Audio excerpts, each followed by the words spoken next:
Hi everyone, and thank you for joining me for this video. Bit of a weird one this week. So I'm actually away on business and I'm in a hotel. So I thought it'd be a great idea to try out a couple of game streaming services.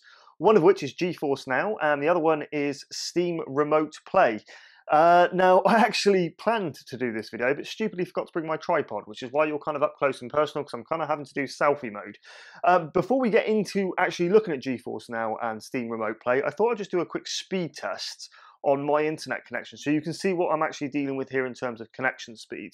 So hopefully you can see on there, I've got just under 100 meg download and 10 meg upload, which should be perfectly fine for any streaming service. So a pretty decent internet connection. You can have some weird camera angles in this video, guys, but I just want to show you what it's like using those streaming services. And to really add some flavor to it, we're doing it on a Mac as well. So this is a 16-inch MacBook Pro.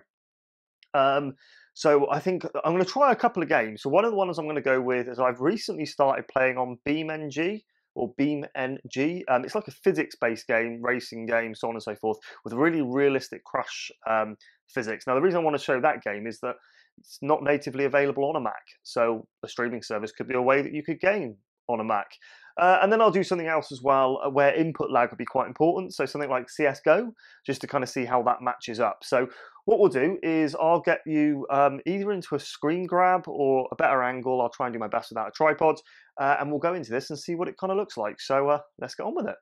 Okay, so I went with a screen grab in the end, and I'm also using the inbuilt microphones in my Mac. So apologies if the audio is not great, but you deal with what you've got when you come ill prepared. Anyway, so we're starting with GeForce Now. So for those of you that don't know, GeForce Now is a game streaming service where essentially the game is hosted on Nvidia's servers. So you can link it with different games libraries. So in this case, we've used Steam because obviously it's a good comparison to Steam Remote Play, so it kind of makes sense.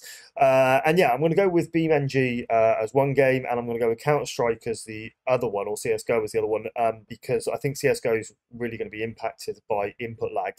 So I think it's a great test. So what basically happens, this links to your, like I say, your games library, and you get a gaming slot. Now, this is a free account, so the GeForce Now offer a premium service, but with the free service, you have to queue to wait for a server to become available, and you only get an hour of gameplay, and you can't use functions like RTX if the game supports it and all those sort of bits and pieces. But it's free, so cool. Okay, let's see what happens. So what I'm going to do is I'm going to start by trying to load into BeamNG. So push play. What this should now do is connect to the server.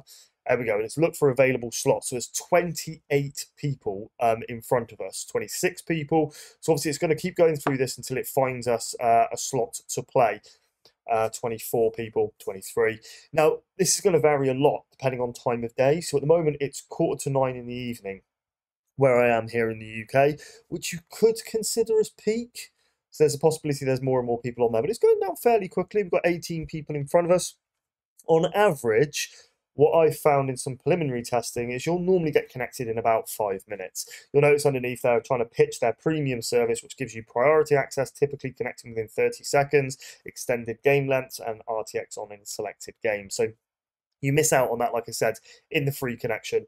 What we'll do is we'll just wait for these gamers ahead of us. We'll get connected and we'll get into the game. Okay, so we are loading. We came to the front of the queue. Took a couple more minutes just to get us to this position, and we're just loading into the what I hope is going to be the game now. So, like I said, for those of you who've not played BeamNG before, it's very physics-based kind of race vehicle kind of game, where you can just kind of have a little bit of fun to see where to see what you can do, crash tests, all those sort of bits and pieces. Now, I have to log into my Steam account, so this is something that you guys need to be cautious of, in the fact that obviously this is your Steam account, so just remember that. So okay, what I'll do is I'm going to get logged in, and then we'll switch back to it, and we'll be away. Okay, so the game is loading. Think of this a bit like remote desktop. That's probably a great way to kind of describe it. So we're going to play. I'm going to just take the sound off here as well, just so it kind of doesn't get in the way, 'cause it's not really that relevant.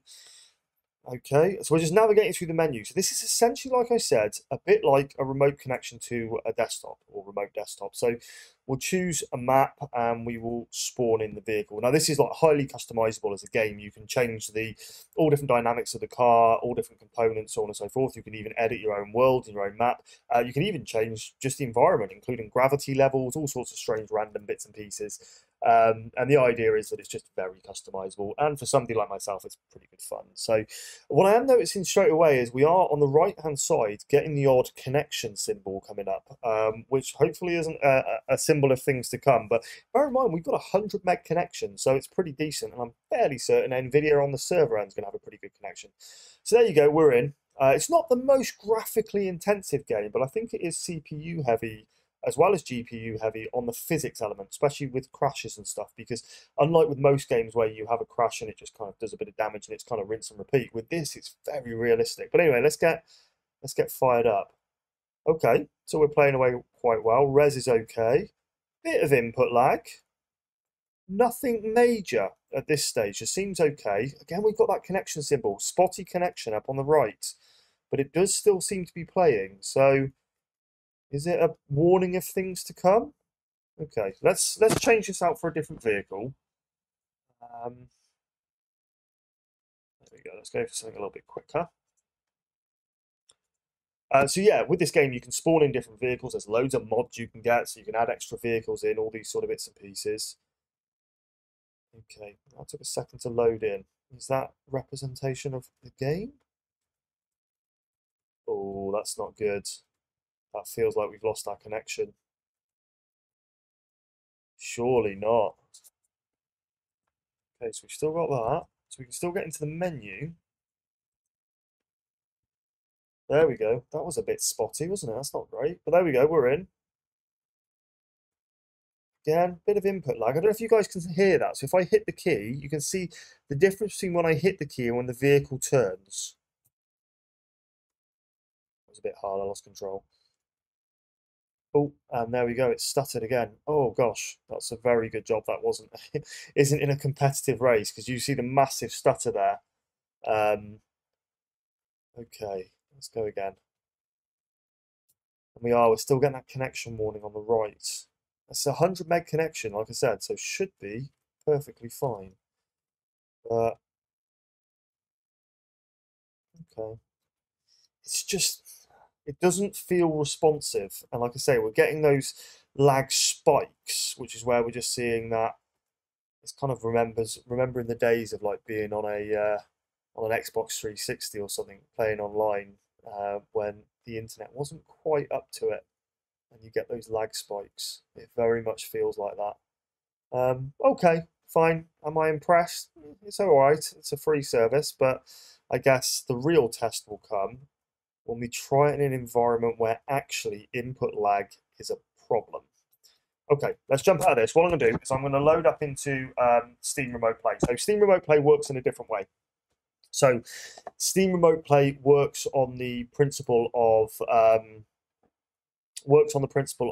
actually connecting to your own desktop computer.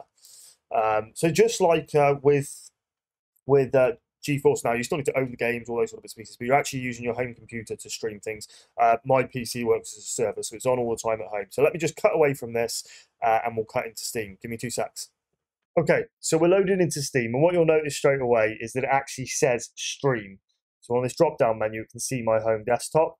I'm miles away from home. I'm like 4 hours away from my house. But like I said, at home, I've got a gigabit connection, so a really good internet connection. We've already seen that we're connected on 100 meg here, so fingers crossed it's all right. So when I hit stream, what this is going to do is it's going to prepare a connection between this computer and the home computer.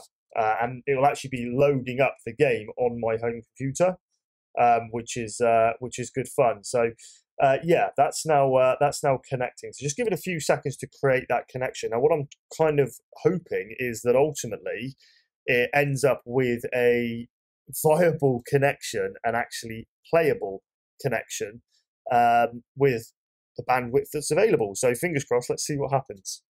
Okay, so we are loaded in, we are connected to my home PC. Now, what I'm noticing straight away is actually there's more pixelation. So I think what it's trying to do is balance the connection in terms of resolution and then also in terms of refresh rate, connection speed. But we'll do exactly the same as before. We're going to go into a free roam. jump into the grid map, and get spawned into the game. So just give this a few seconds to actually load and see what it's like. So part of me seems to have slightly higher hopes of this because I kind of know the end-to-end connection and what that kind of looks like. But never say never. Let's see how it kind of lands. So we're in.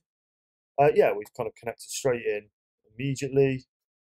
Input lag, actually, input lag slightly better. So yeah, that's actually not too bad. Let's get a faster car. So when we changed the car the last time, it basically crashed for a good 20-30 seconds. So let's see what happens this time. So there we go, it's loaded the game. Oh no, we're straight in. Okay, immediately, this is definitely a better experience. But you can notice, if you look up at the sky, we're getting pixelation on the top.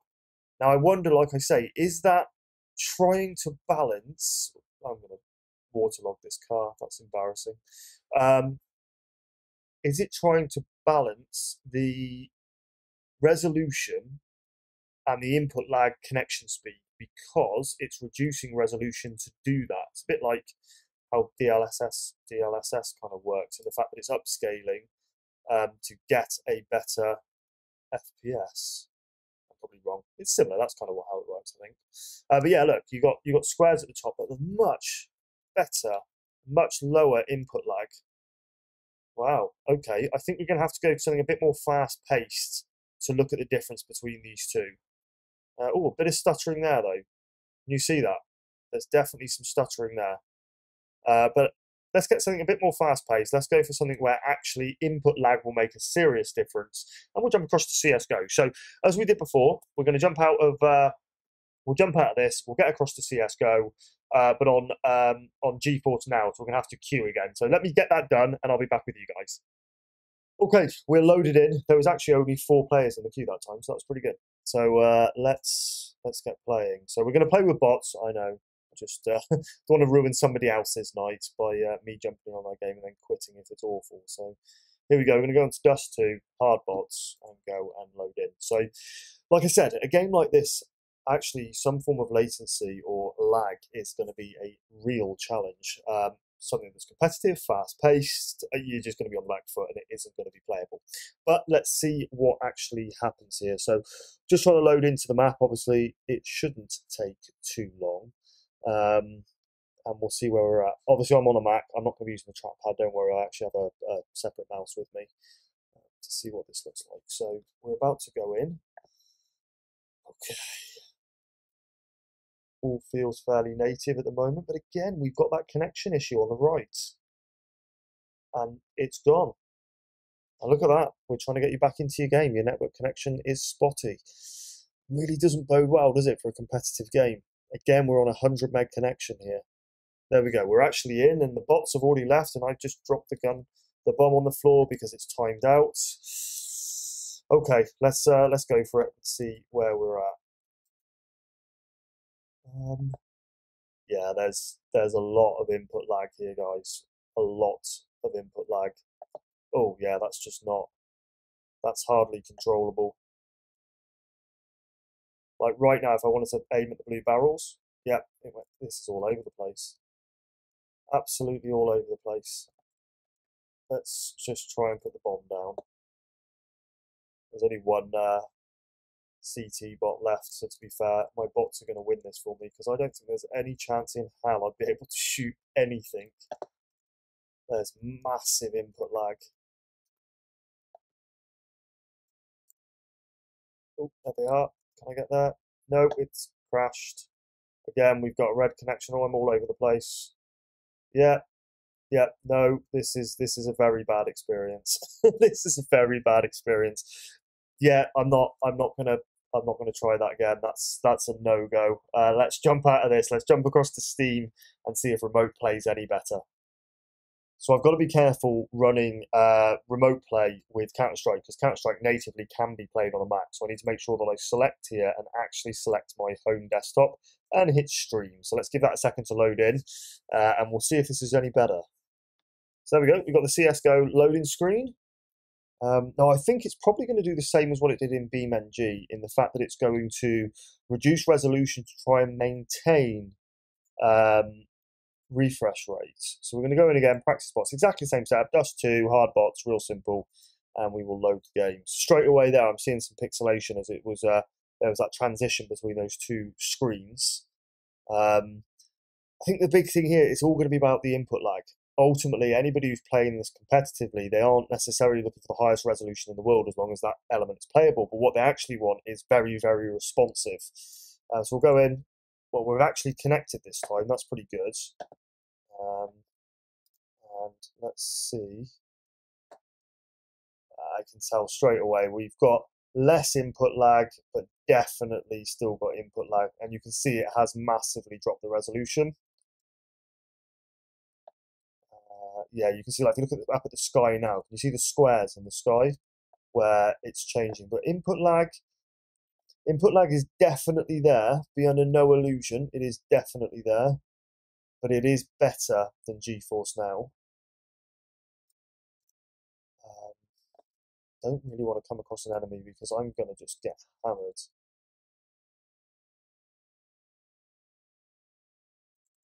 Or I can just come across like 4 enemies and just die. Yeah, its input lag is awful. Let's jump across to a conclusion, all right? Okay, so there you go. That's 2 of the very common game streaming services. So we looked at GeForce Now, which is using their servers to remote play your games from your game libraries. Then we also looked at Steam Remote Play, which essentially is connecting to your home computer. So you do need hardware. One of the benefits of the GeForce Now is the fact that actually if you're between hardware at the moment or looking for a GPU, this could be a way to game. And like I say, with Steam Remote Play, you do need your own hardware at home, and that's how we tested it, connecting to my computer. And I guess that's where the positive stuff ends to an extent. Competitive games are, right now, in my opinion, a massive no. Bear in mind, we've got a 100 megabit connection here, which is perfectly fast enough. You know, many people around the world would absolutely love a 100 megabit connection, so that's more than sufficient. On Steam Remote Play at home, I've got a gigabit connection, and then hopefully you'd expect Nvidia and their GeForce Now service to have a fairly fast connection as well. Competitive games are an absolute no. It wouldn't work. The input lag is far too high. You couldn't play competitively. Saying that, though, if you were to play something that was much slower paced and actually doesn't rely on that real fast input, yes, it technically would be playable. And it can turn something like a Mac or another device, a mobile device, into a mobile gaming terminal where you connect into that other service. Do I believe that game streaming right now is ready for the masses? I most certainly do not. But bear in mind, GeForce Now you can get for free. So make sure, check it out yourself. See what you think, see what your opinion is. Same with Steam Remote Play. As long as you've got a home desktop computer that has the power to run the games you want to play and a decent internet connection, you will get an experience. If that experience is positive, would be another question. So right now, I don't believe the game streaming services are ready for the masses. If you've got any questions about the services we've tried today, please stick it in the comment section below. If this is your first time viewing one of our videos, we try and answer as many questions as we can. So stick them in the comment section below and we'll answer them. If you've used these streaming services or any of the other ones that are out there and you'd like to comment with any of the feedback that you've got, stick it again in the comment section below. Give us a thumbs up if you liked the video, thumbs down if you didn't. Don't forget to support us over at thatrandomgeekyguy.com. Pick up one of the Stealth Traces t-shirts that are available on there at the moment. Massive support of the channel. If you want to support us in a free way, smash that subscribe button, hit the bell to be notified of future videos. I hope this is useful to somebody. Like I said, right now, I think there is a future for game streaming, but that future isn't today. Until next time, guys, please take care.